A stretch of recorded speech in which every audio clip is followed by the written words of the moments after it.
PSI सीमा generally challenging होतं का? मी कधी स्वतःला पोलीस या रोलसाठी इमॅजिन केलं नव्हतं. Was very good turn off my life कारण त्याच्याने मला खूपच छान ओळख मिळाली किंवा प्रत्येक गोष्टीला वेळ घेऊन, झूम इन करून, मग रिएक्शन किंवा खूप गोष्टींवरती होल्ड रिएक्शन्स असायच्या. तुम्ही झी5 वरती थोडे दूर थोडे पास अशी वेब सीरीज हो. केली. मग आता नाटक, सीरियल, आता एक थेट ओ-टी-टी. ओ-टी-टी हे फ्युचर आहे. आता तर व्हर्टिकल फ्युचर आहे. सो फरक तर डेफिनेटली आहे हिंदी आणि मराठीमध्ये. प्रोडक्शन व्हॅल्यूचाही खूप फरक आहे. ट्रीटमेंटचाही खूप फरक आहे. नमस्कार, मी ऋषित जाधव. स्वागत आहे तुमचं आजच्या पहिल्या पॉडकास्टमध्ये, ज्याचं नाव आहे पहिला कट. तुम्ही आतापर्यंत YouTubeवरती भरपूर पॉडकास्ट पाहिले असतील. वेगवेगळे मोठमोठे सेलिब्रिटीजचे, इन्फ्लुएन्सरचे त्यांच्या गप्पा गोष्टी ऐकल्या असतील. पण आपला हा पहिला पॉडकास्ट थोडा हटके असणार आहे आणि आपलासा वाटणार असणार आहे. आपल्या पॉडकास्टमध्ये असे लोकं येणार आहेत, ज्यांनी या अगोदर कधी कुठलाही पॉडकास्ट केला नसेल किंवा त्यांनी कुठलाही माईकमध्ये बोलले नसतील. त्यांच्याकडे सुद्धा सांगायला खूप गोष्टी आहेत. तुम्ही आणि आम्ही ऐकून विचारसुद्धा केला नसेल. कुठलाही फिल्टर नाही, कुठलाही बनावटपणा नाही. एकदम रिअल, रॉ अँड अनफिल्टर्ड. चला सुरुवात करूया आजच्या आपल्या पहिल्या पॉडकास्टमध्ये. जाणून घ्या त्यांचाच प्रवास त्यांच्याकडून. सो आता येऊया आपण आजच्या पहिल्या गेस्टकडे, ज्यांनी सोनी मराठी वाहिनीवरील अत्यंत गाजलेली मालिका तुमची मुलगी काय करते आणि कारण कुणाला माफी नाही, फेम पी-एस-आय सीमा जमदारे. आणि त्यासोबत त्यांनी अनेक भूमिका अनेक मालिका केल्यात. ती फोड राणी, त्यानंतर माझ्या नवऱ्याची बायको आणि अशा भूमिका केल्यात. पण माझ्या म्हणजे त्यांना खरी ओळख भेटली म्हणजे पी-एस-आय सीमा जमदारे या पात्राकडून म्हणजेच चंद्रलेखा जोशी. So welcome. मी चंद्रलेखा जोशी. स्वागत आहे तुमचं आजच्या पहिल्या पॉडकास्टमध्ये. Thank you. मी पाहिलं तुमचं नाव खूपच मोठं आहे. तर तुम्हाला फॅमिलीमध्ये, फ्रेंड्समध्ये कुठल्या नावाने हाक मारतात? बरेच जण चंद्रलेखाच म्हणतात. मलाही तेच आवडतं. पण आता घरचे तर मला ताई वगैरे असं म्हणतात, कारण मला लहान बहीण आहे, तर तेव्हापासून आई वगैरे ताई म्हणायला लागलेत. बट असं विशेष काही नाही फार. असं कुठलं पेटनेम नाहीये. प्रत्येक जण त्यांना जे रिलेट होतं तसं म्हणतात. काही फ्रेंड्स आहेत ते मला कॉलेजमध्ये वगैरे ते मला चंद्री म्हणायचे. काही जण शाळेतले जे आहेत, त्यांनी माझे जे टॉमबॉय एरा बघितलाय ते मला चंदू म्हणतात. किंवा काही फ्रेंड्स आहेत जे मला फक्त लेखा म्हणतात. आणि मोस्टली जसं तू म्हणालास, की पी-एस-आय सीमा जमदाडे झाल्यानंतर एक वेगळी ओळख मिळाली. बरेच जण अजून पण मला सीमा जमदाडे अशी हाक मारतात. जमदाडे मॅडम किंवा माझ्यासोबत ज्यांनी काम केलंय, तेव्हा माझं पेट नेम आलं होतं सेटवरती, जम्मा. ते अजून पण मला जम्मा अशी हाक मारतात. जेव्हा तुमचं शूट नसतं, तेव्हा तुमचं काय शेड्यूल असतं? कसा दिवस जातो? शेड्यूल असं फिक्स काहीच नसतं. कारण काही ना काहीतरी छोटं-मोठं काम सुरूच असतं. काही ना काहीतरी छोटे-मोठे इव्हेंट्स असतातच. सो अकॉर्डिंगली त्याचं प्लॅनिंग असतं. तुमच्या Insta बायोमध्ये तुम्ही लिहिलंय डिझायनर ललितन. म्हणजे काय असतं? डिझायनर आणि ललित. ललितन, सो त्या सॉरी. 2 वेगवेगळ्या गोष्टी आहेत. डिझायनर म्हणजे मी ॲक्टिंगच्या सोबत कॉस्ट्यूम डिझायनिंग पण केलेलं आहे. इंडिपेंडंट डिझायनर म्हणून मी 3 फिल्म्स केलेल्या आहेत. एक वेब शो केलेला आहे हिंदी एम-एक्स प्लेयरचा आणि एक सीरियल केलेली आहे झी5 साठी. झी युवासाठी सॉरी. आणि ललितियन म्हणजे मी बी-ए इन ललित कला केंद्र केलेलं आहे. त्यामुळे मी ते ललितियन असं लिहिलंय. पी-एस-आय सीमा जनरली चॅलेंजिंग होतं का? कोर्स होतं. कोर्स होतं. कारण मी कधी स्वतःला पोलीस या रोलसाठी इमॅजिन केलं नव्हतं. म्हणजे आपण प्रत्येक ॲक्टर स्वतःच्या कॅपॅबिलिटीजवरनं, लुक्सवरनं किंवा काय आवडेल ह्यावरनं इमॅजिन करत असतो, की मी हे कॅरेक्टर करेन किंवा मी हे कॅरेक्टर करायला हवं. म्हणजे हां, पोलीस हां, बरोबर. आवडणार होतंच, पण मी कधी इमॅजिन केलं नव्हतं टू बी व्हेरी फ्रँक कारण माझी हाईट, बॉडी तशी नाहीये. हां. तर मला असं वाटलं नव्हतं, की मला कधी कोणी पोलीस इमॅजिन करतील. पण ते लकीली झालं. It was very good turn off my life कारण त्याच्याने मला खूपच छान ओळख मिळाली. काम करायला पण मज्जा आली. ते चॅलेंजिंग तर ऑफ होतं. कारण हे दोन्ही सीरियल सोनी मराठी सगळ्यात जास्त गाजलेली मालिका आहे आणि त्या हो. दोन्ही सीरियलनी लोकांना खूप अवेअर पण केलंय जगात काय चालू आहे, या सगळ्यासाठी. आणि या कॅरेक्टरमधून तुम्हाला सगळ्यात जास्त शिकायला काय भेटलं किंवा लाईफमध्ये चेंज काय आला? लाईफमध्ये चेंज तर ॲक्टर म्हणून मी असं म्हणेन, की फेम मिळालं. त्यामुळे जेवढं कॅज्युअल मी आधी वागायचे, बसायचे, बोलायचे त्यात थोडा फरक पडला.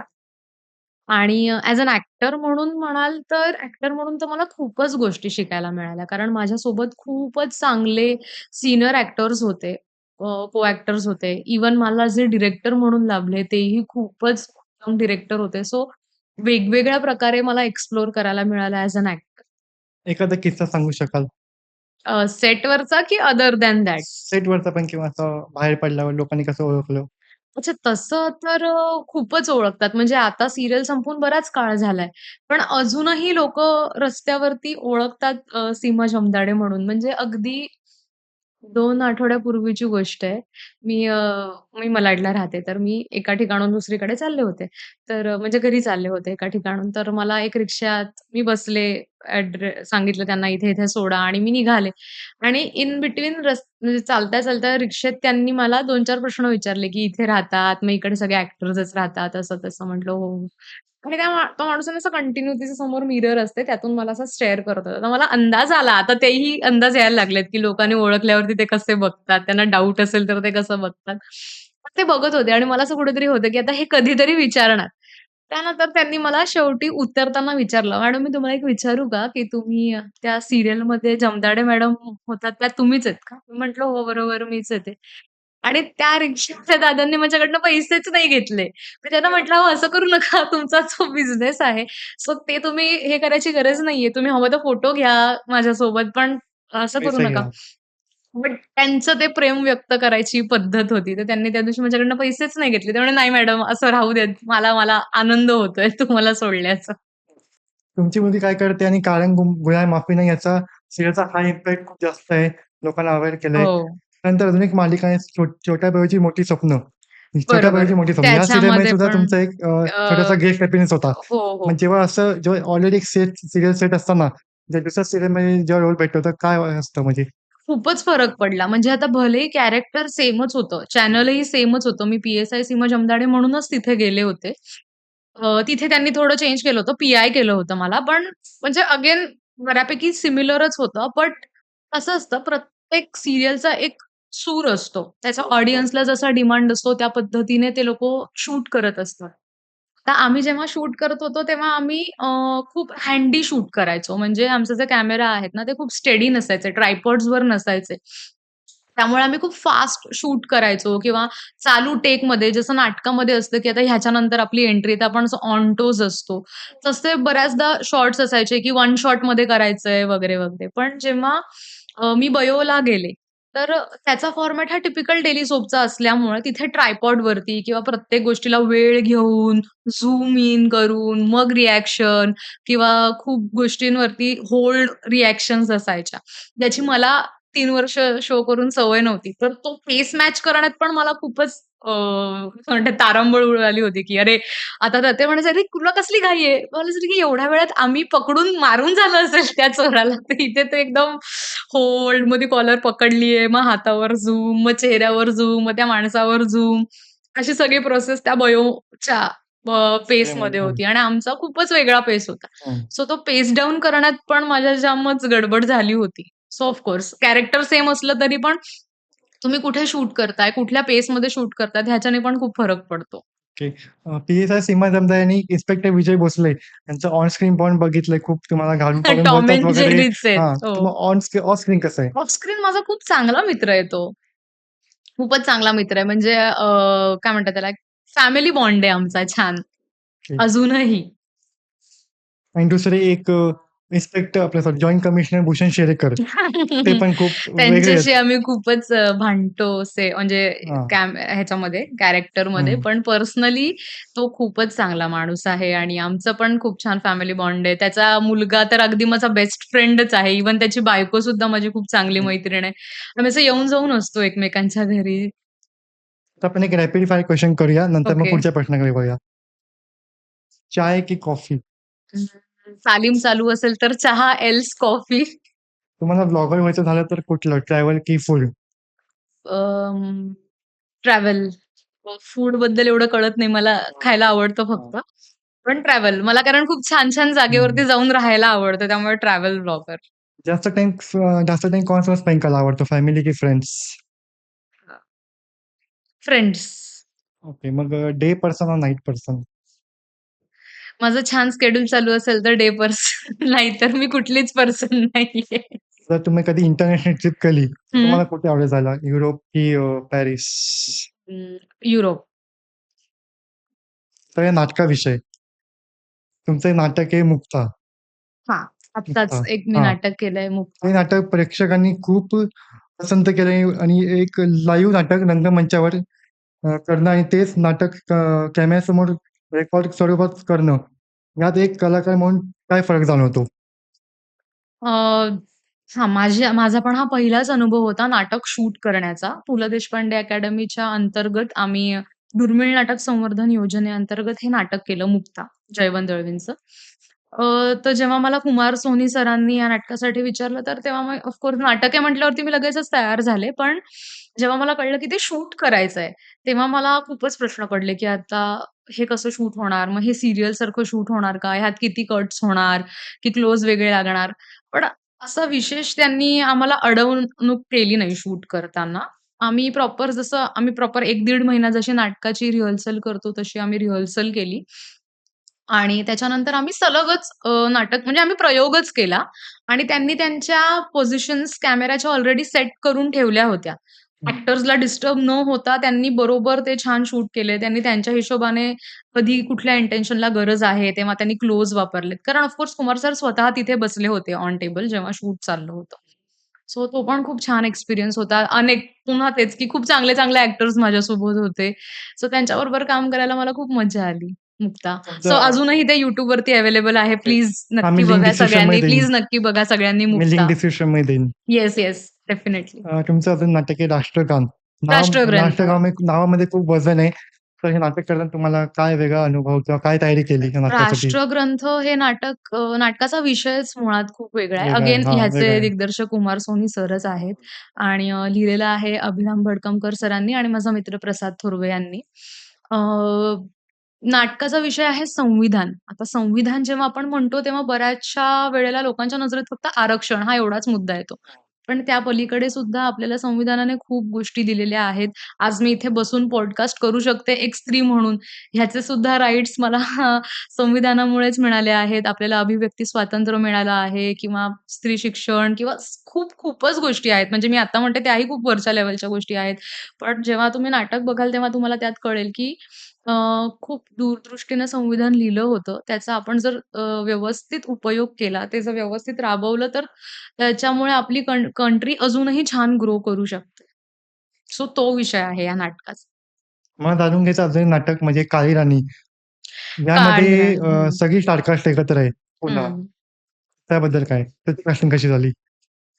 त्याची कास्टिंग तर अचानकच झाली होती. म्हणजे हरीश ऑलरेडी ते नाटक करत होता. मनवाताई पण ते नाटक करत होती ऑलरेडी आणि त्याच्यामध्ये नंदना म्हणून एक कॅरेक्टर त्यासाठी ते ऑफ कोर्स ॲक्टर शोधत होते आणि त्यांचं डिस्कशन चाललेलं आणि त्या दरम्यानच मी आणि हरीश असंच बोलत होतो आणि मी त्याला म्हटलं, "अरे हो यार, मला पण एक कमर्शियल नाटक करायचंय आता. मी सीरियलच करते. मला सुद्धा नाटक करायचंय. खूप दिवस झाले केलं नाही." आणि मग त्यांच्यात डिस्कशन झालं आणि मग जे डिरेक्टर आहेत विजय केंकरे सर त्यांच्याशी बोलणं झालं. ऑफ कोर्स तेही आमची सीरियल बघायचे, तर त्यांनाही माहिती होतं. त्यांनी थोडंफार काम बघितलं होतं माझं. सो आय गेस त्यांना ते पटलं आणि मग त्यांनी माझं तिथे कास्टिंग केलं.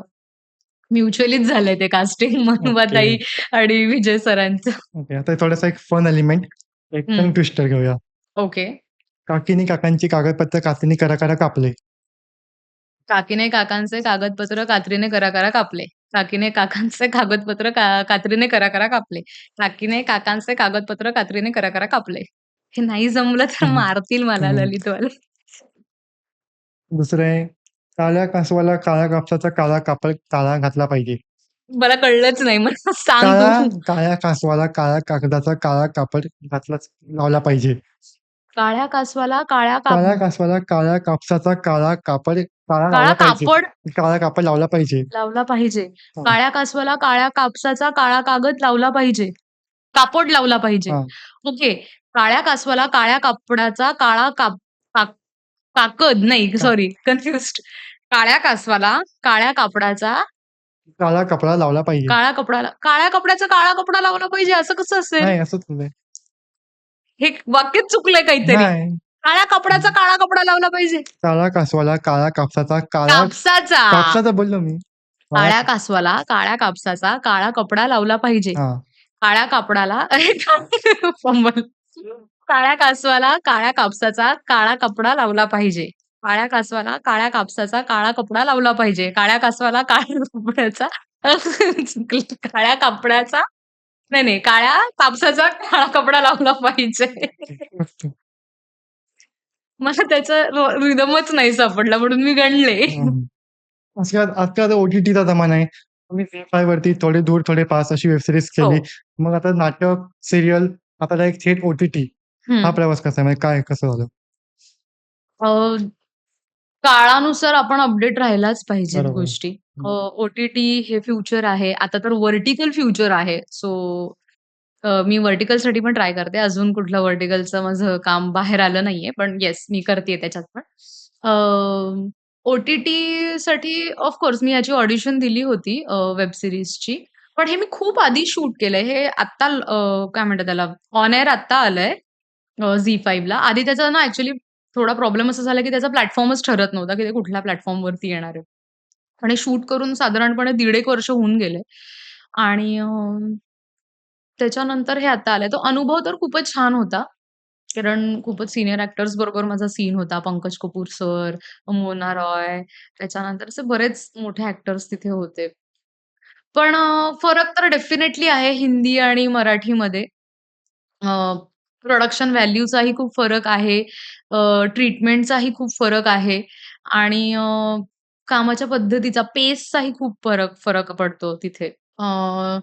पण मला आनंद या गोष्टीचा तिथला मी एक छोटासा किस्सा सांगेन. मला खूप हं. आनंद झाला चालेल. त्याचा. तर पी-एस-आय सीमा जमदाडे रिलेटेडच आहे. म्हणजे ती हां. सीमा जमदाडे काही माझ्या आयुष्यातनं जात नाही. ओके. सो मी शूट करायला गेले होते झी5ची सीरीज थोडे दूर थोडे पास. तर माझा पंकज कपूर सरांबरोबर सीन होता. सो काय झालं, due to some reasons take चालू होता आणि ड्यू टू सम रिझन्स त्यांचं असं होतं, की बेल वाजते, सर येतात, सर दार उघडतात, पार्सल येतं, ते पार्सल घेऊन टेबलपर्यंत येतात. पंकज सर आणि ओके. मी आणि तोपर्यंत मोना आम्ही बोलत असतो. आणि आमचे जेवढे ते कॅल्क्युलेटेड डायलॉग्स असतात. तेवढ्याच मोमेंटला तेवढंच झालं पाहिजे. सो आमचे डायलॉग ऑलमोस्ट संपले होते. पण हं. तिथे टेक्निकल काहीतरी इश्यू झाला, की ते दार उघडण्यात आणि लावण्यात किंवा ते पार्सल घेण्यात थोडा वेळ जास्त गेला. सो तो जो त्यांचा ठरलेला वेळ होता तो संपला. तर सर येईपर्यंत आमचे डायलॉग संपले होते, बट ते आम्ही कंटिन्यू केले. मी आणि ह्यांनी, आम्ही दोघींनी. तर सर आले. मग ते जे काही मधला एक हार्डली आता म्हणू की हा 60 सेकंड्स म्हणजे 1 मिनिटं ते सव्वा मिनिटाचाच वेळ होता. पण तो कॅमेरा जेव्हा तुम्ही सेट असतो आणि हं. तुम्ही ते एडिट टेबलवर असता, तेव्हा ते खूप मॅटर करतात 60 सेकंद सुद्धा. सो ते आम्ही ते कव्हर केले. ते आले. मग तो सीन कंप्लीट झाला. माझी एक्झिट झाली. त्यांचा पुढचा सीन कंप्लीट झाला वगैरे, वगैरे. आणि त्यानंतर आम्ही बसलो होतो. असं पंकज सर बसले होते, मी बसले होते आणि असंच बोलत होते. तर त्यांनी मला फक्त असं बघितलं आणि म्हटलं, "हेलो सर." तर म्हटलं, "क्या मैं आपके साथ एक फोटो खींच सकती हूँ?"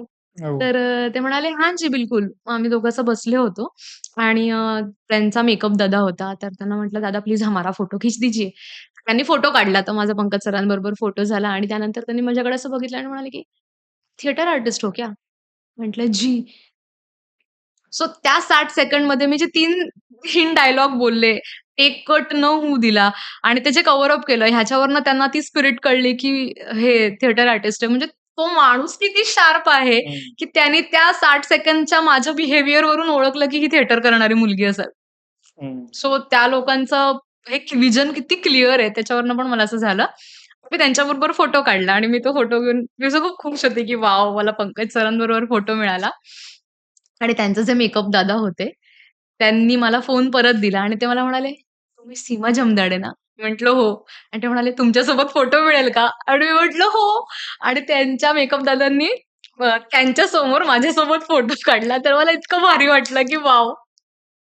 So thank you so much. तुम्हाला आजचा पॉडकास्ट आवडला असेल आणि तुम्हाला गप्पा मारून खूप मजा आली असेल. हो, मी खूप बडबडी मुलगी आहे. हां, मला हां. मजाच येते गप्पा मारायला आणि मी आधी कधी पॉडकास्ट केला केलं नाही. नव्हता. हां, so thank you so much Ruchit, की तू मला अप्रोच केलंस हां. पॉडकास्टसाठी आणि माझ्या आयुष्यातला पहिला पहिला कट पॉडकास्ट पहिला इथे कसा झालेला आहे हां. पॉडकास्टचा. So thank you so much. तुम्ही वेलकम आलात आणि तुमच्या पुढच्या पॉडकास्टसाठी खूप खूप शुभेच्छा. Thank you. तुम्हाला आजचा पॉडकास्ट कसा वाटला?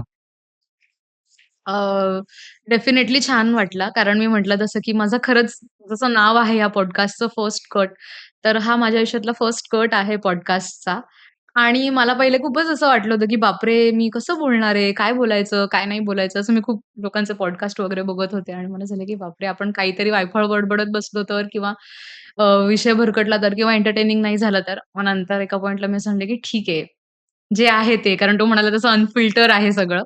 सो जशी मी आहे अनफिल्टर्ड तसा हा पॉडकास्ट होता आणि खूप मजा आली मला रुचे तुझ्याबरोबर गप्पा मारून. Thank you so much. आणि आता एक खूप महत्त्वाची सूचना आहे आपल्या ऑडियन्ससाठी.